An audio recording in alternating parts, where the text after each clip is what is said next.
In our day-to-day jobs, oftentimes we don't even have time to look up to see if it's day or night or to see what time it is. We're just too busy. And oftentimes what these gentlemen will be talking about will change our world of thinking, our world of doing in the not too distant future. And it's important that you hear it at NENA first about the things that are about to happen. Imagine as you walk into a hotel lobby, your phone registers. You've made a reservation. It knows you're coming. It knows you're here now. And it gives you a list of services. Press 1 for emergency. Press 2 for concierge. 3, restaurants at a hotel. 4, front door. And maybe 5 is view, bill, and checkout. Never hitting the front desk.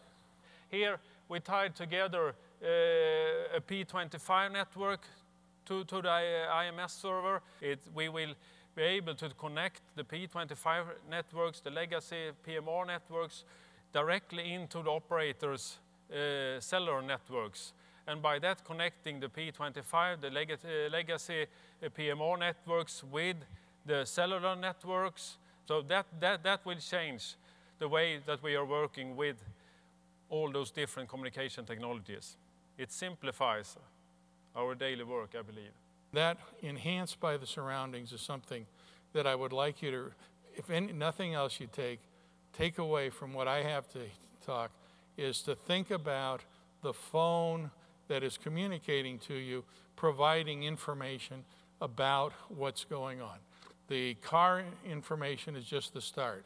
But as you think about cameras that are in the mobile phone, you think about the abilities when you have the positioning of the device now, as we have. I come from Chicago, and we're starting to have cameras around in some places in Chicago where you can cut into, and you're not only going to be getting that information, but you're going to have, I think, a responsibility that enhances what you do by providing that information that you get to the actual emergency responders.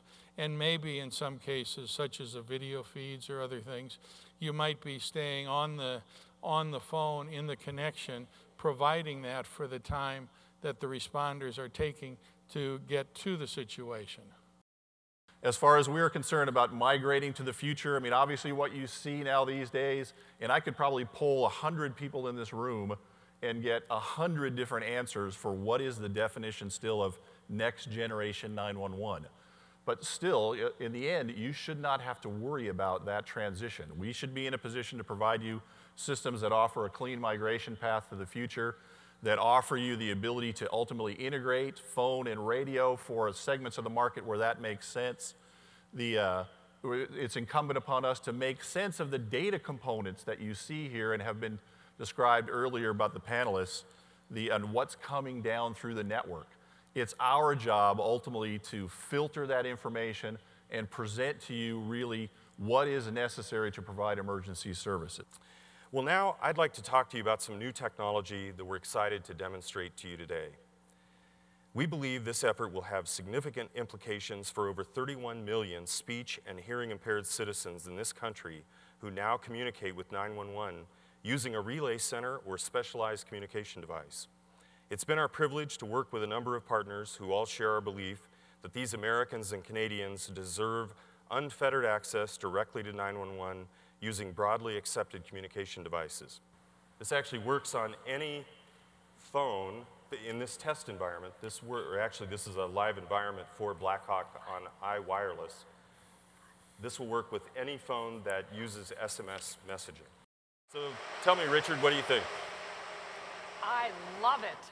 I cannot wait to use that technology to be able to call 911 directly and provide support. I mean, this is fantastic. Wow. Thank you very much.